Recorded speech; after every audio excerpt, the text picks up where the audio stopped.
Now we will look at a few more things about the environment before we delve deeper into the select statement. Select statement is used for a bunch of purposes, not just to retrieve data from the tables contained in your database. And in our case, we are in the default database, and these are the tables. There are certain select commands that run without any table reference that gives you some environmental information. For example, if you say select version, the version is a function. We'll talk about that later, semicolon. Again, as I said, the semicolon in Impala SQL is not important, but according to SQL standard, you have to. It's customarily a semicolon is included. So if you are a beginning user, it's you should get into the habit of including a semicolon. That's better for you, but it's not mandatory. Again, SQL is not case sensitive. But if you look here, I have uppercase the select and lowercase the version, and customarily we uppercase everything that is SQL and lowercase everything that is user defined, such as table names, column names, and so forth. I suggest you follow some standard. The default formatting suggested by Impala, it looks like, is select in uppercase, and all the functions are in lowercase. Let's go with that now. And when I say select version and execute that query, you can see here I am dealing with Impala daemon version 2.10.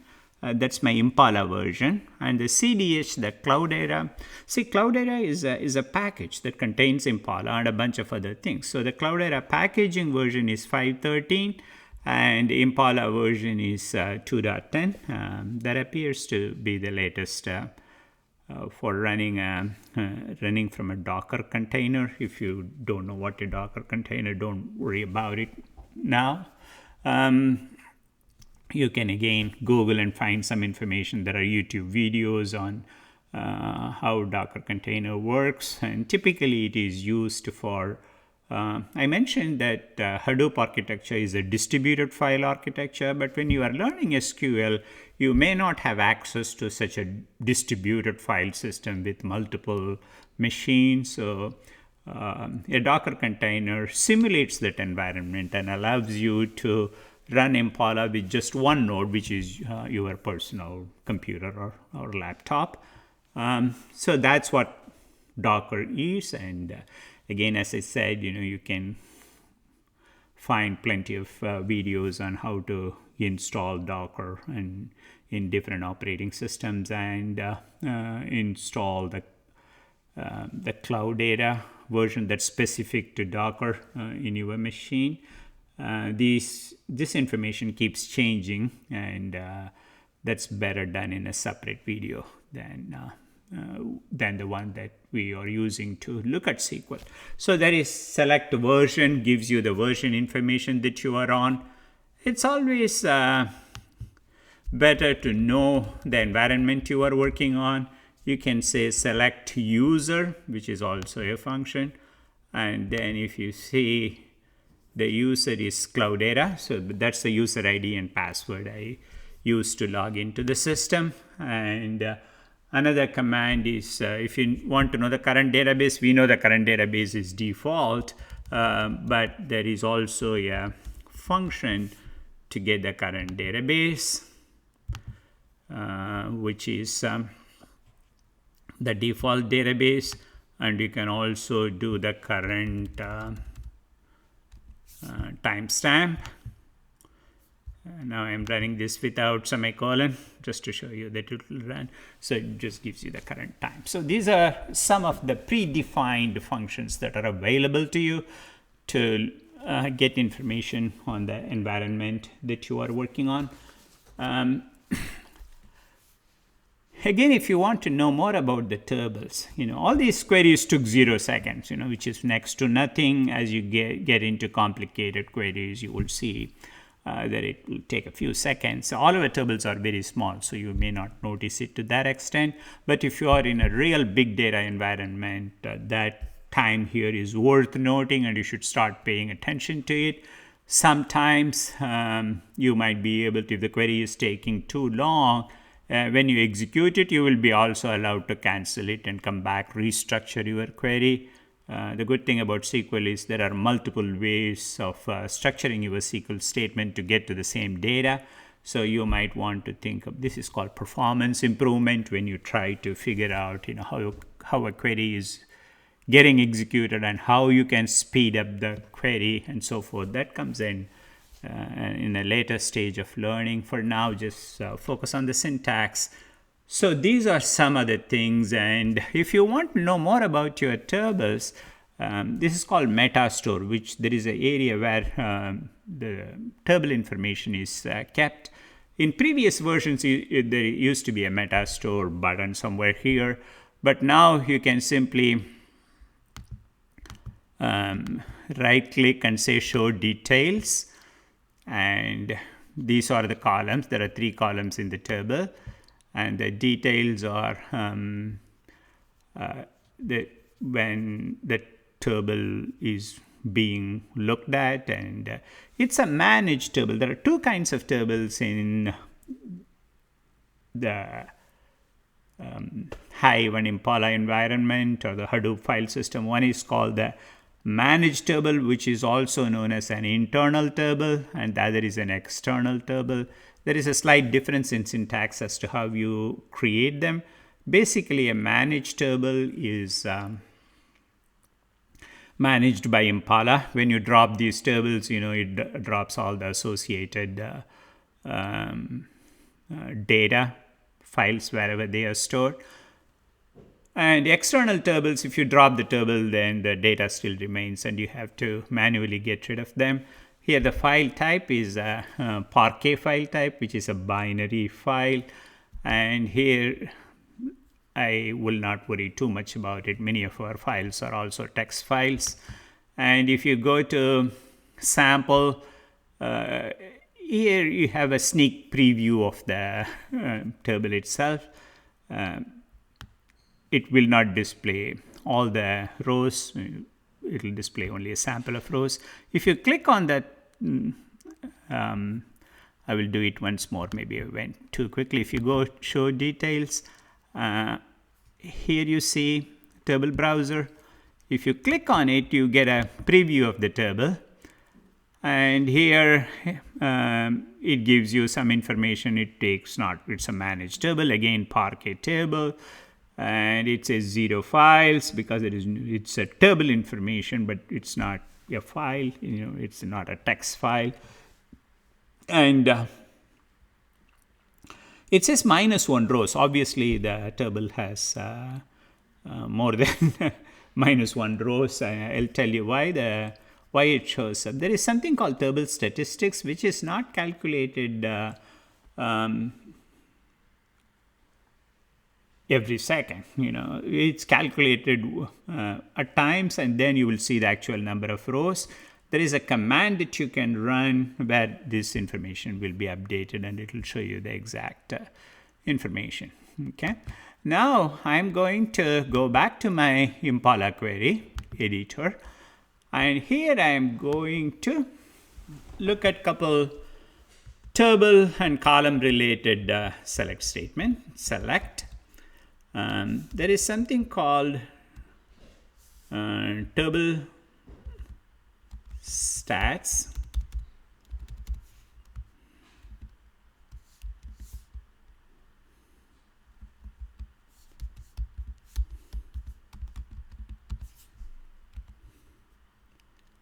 And if you right click, you can insert the table name at cursor, and if you run this,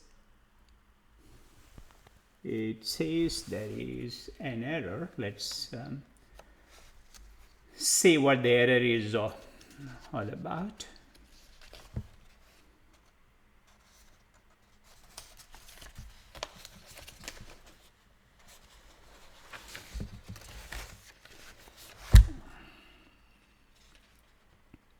Okay, it's not select. but it should be show table stats.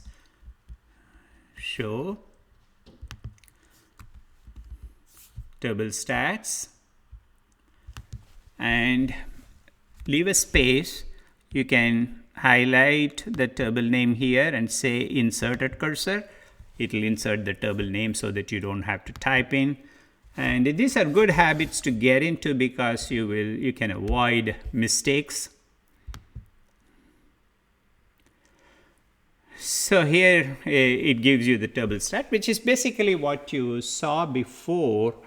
And you can also say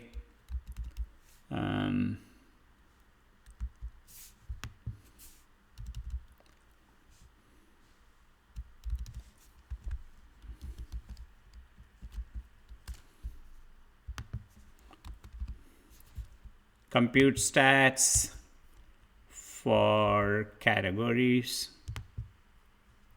inserted cursor, and you can execute this command.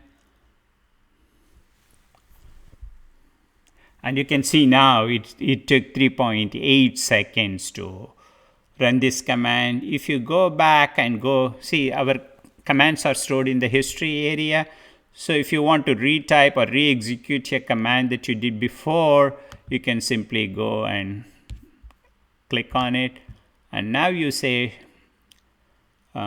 it's giving you 58 rows. So that information is not constantly updated. You have to update it whenever you need to.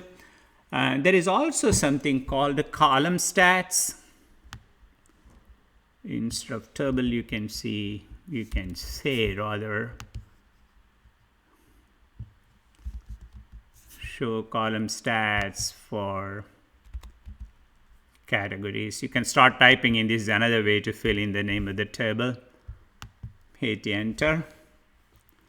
And it gives you all the column stats for the table. You can see the 3 columns, what type of columns they are, and how many distinct values are in that column. And it gives you the maximum size, and the number of nulls is not calculated.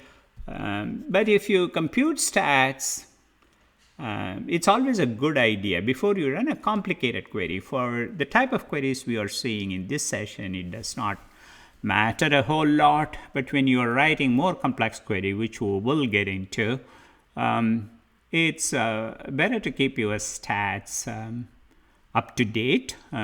That's why I'm introducing these commands to you right now. If your stats are up to date, then Impala SQL is able to find the best way to execute your command. There are multiple ways of how the task is divided and the query is executed.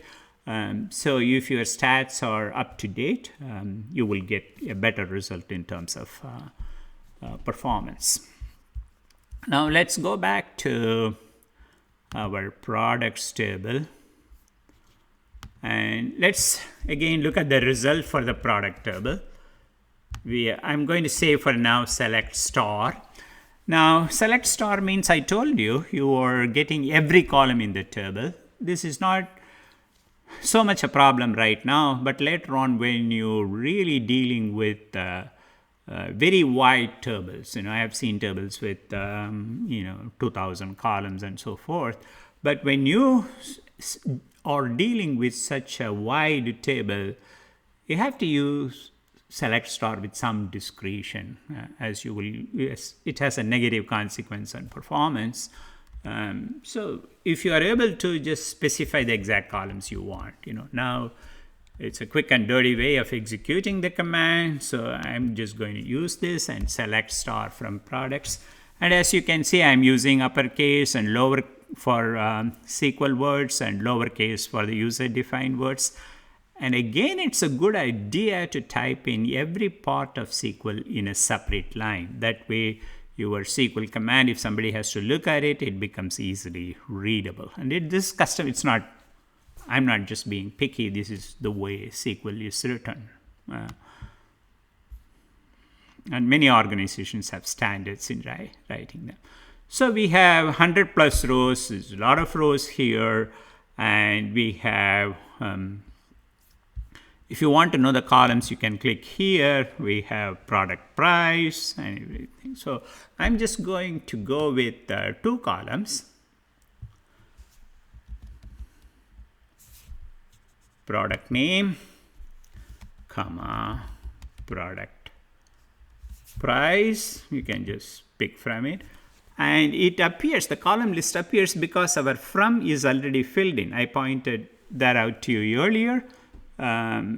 Because it already knows we are selecting from products table, so it's able to pop up all the columns that are in the products table. So let me go ahead and re-execute this command. So you have the product price and you have the product name. Now I'm going to introduce another command to you. It's called order by. Order by product price. And I put a semicolon and execute it.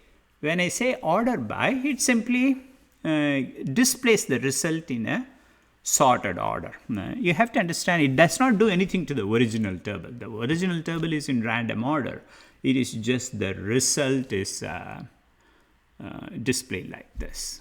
Okay, so I'm going to, you can say approximate number of rows is 10,024, and you again execute this query.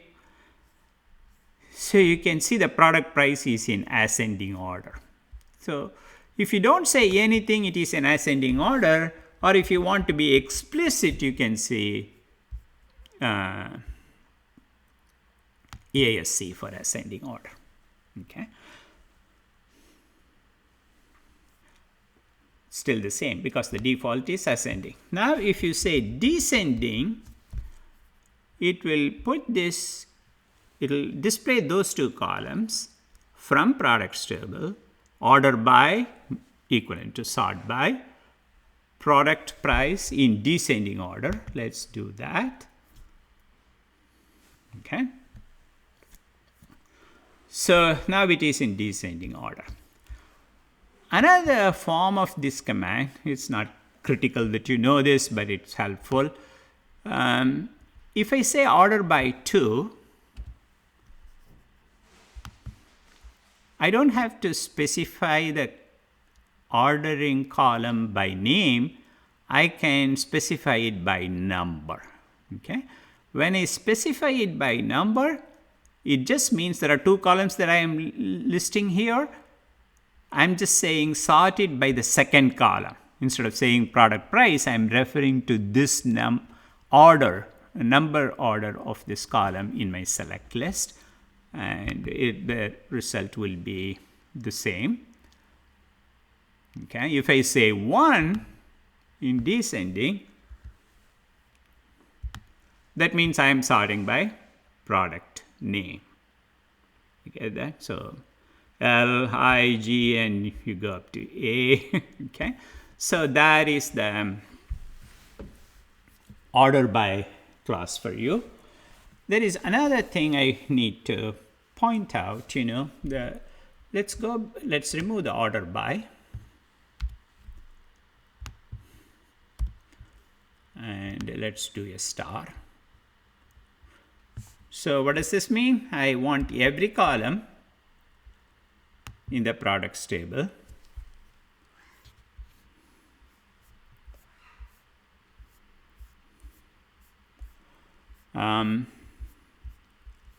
there is no null value here. So I'm going to change the table.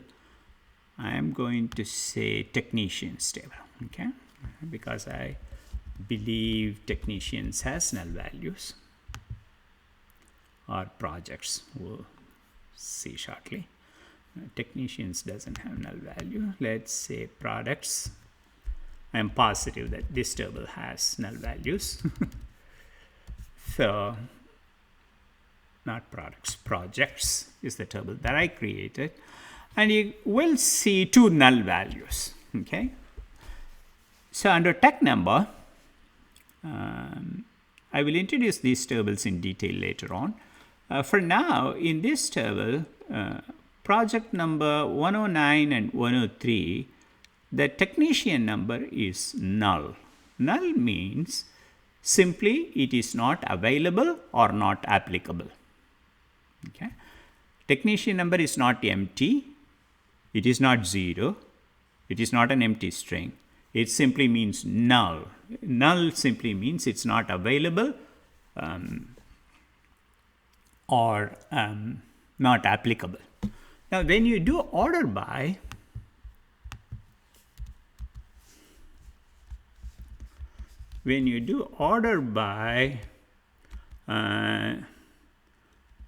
let's say tech number descending, or order by tech number, let's do ascending. Okay, so this is equivalent to ascending, correct? That's the default. You can either include it or omit it if it's ascending. As far as order by is concerned, nulls are the highest values. So if you do by order by tech number ascending, nulls will appear last. You understand what I'm saying? Null is always considered as the highest value. Okay? Although it is not applicable, you will see nulls appear last. Okay? And if you say descending,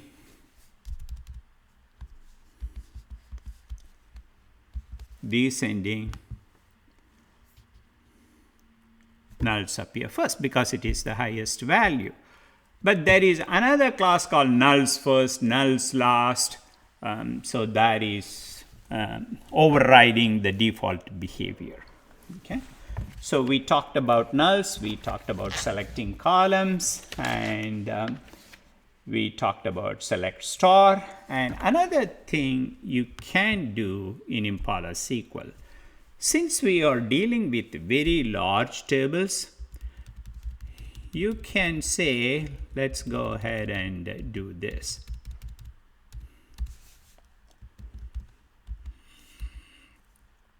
Products. Do it once more. Let's say 6 columns, there are 100 plus rows. Now I can say limit 15. Okay.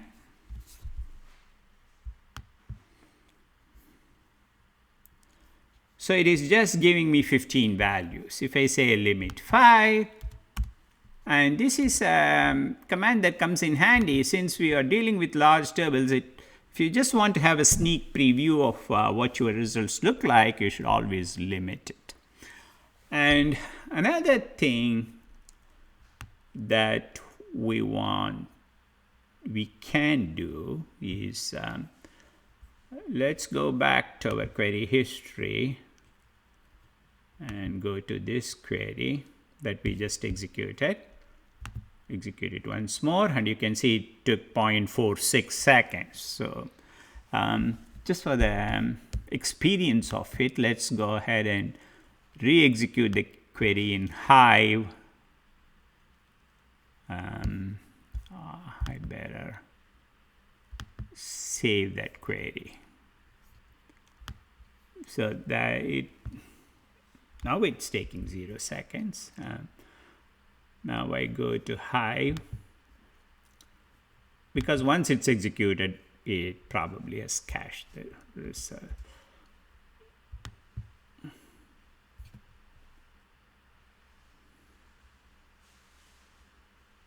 You can see it's taking 6.2 seconds.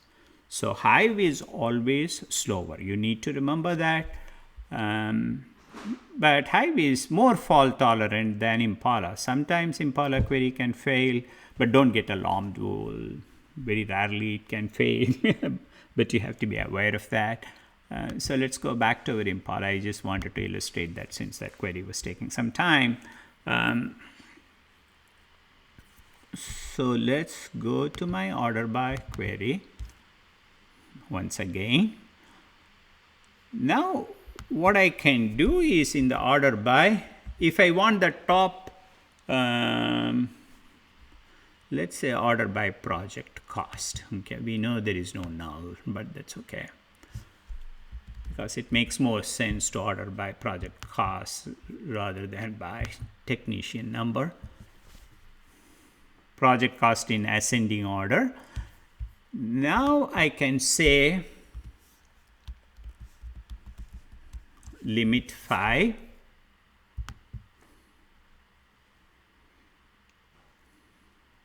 Okay, so it just gives me 5 rows, and there is another command called offset. Offset means don't start from 1. Let's see this. Limit 5 offset 2. So what it's doing is not starting from, the order is not starting from 1. I will illustrate this once more. Let's omit this. R Command Z, Command X.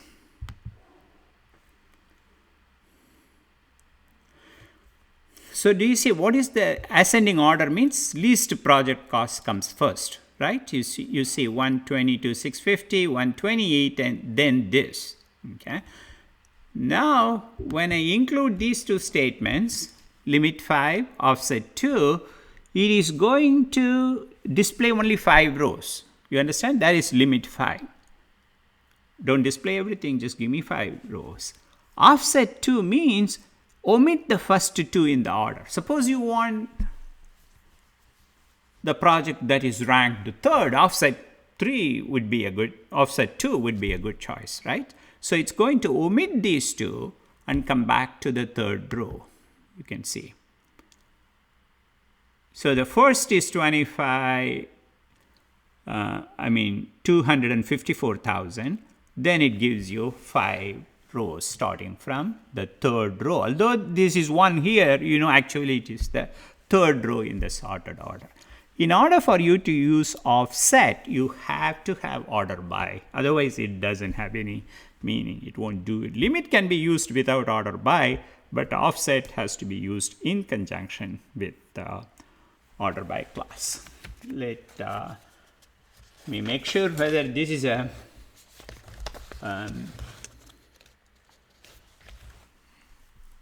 good time to stop. Okay, so this is where we stop our second lecture.